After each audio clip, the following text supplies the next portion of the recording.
Aini o rĩngĩ nĩ matũngĩtwo nĩ ndeto ya Kîeha na magĩcakaya kĩũndũ gĩa Kîeha kĩrakorirwo gĩa gũtũnga ũmwe wao, na magĩkiuga ma indeed it has been a sad weekend for them.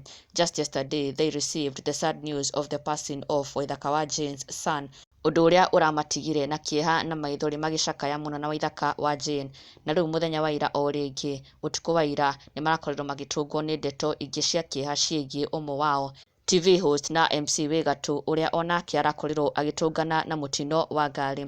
Na this comes shortly days after onake barũthi wa thayũ gũkorwo nake agĩkuruhana mũtino-inĩ wa ngari, ũndũ ũrĩa ũragĩtigire aini memakĩire mũno kuona it has become so much. Aini nĩ makoretwo magĩkuruhana mĩtino-inĩ ya ngari mũno, na aini makĩyumĩria na njĩra nene mũno gũkũmithia mĩtino ĩno ya ngari ĩrĩa aini maratuĩka a kũgerera.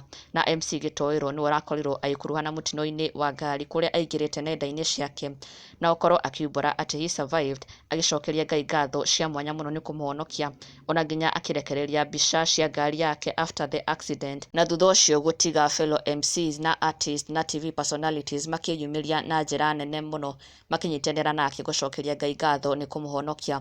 Na this is what MC Gĩtoero shared, akiuga God thanks niko sawa with his praying emojis, na oho agĩita maithori nĩ Ngai kũmũhonokia na gũshare mbica ĩno akionania how badly his car was wrecked after the accident.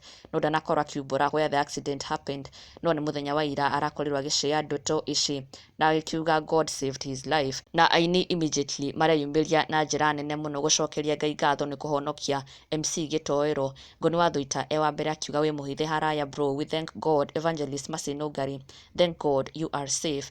Mũthende Ngenya onake akiuga nĩkĩ ningĩ, sorry kibro, Ngai nĩ mũnene.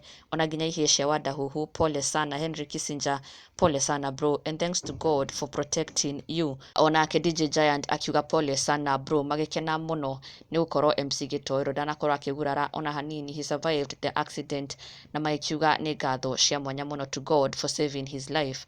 Na ndũgakĩriganĩrwo gũsubscribe for the latest and trending Kikuyu celebrity news.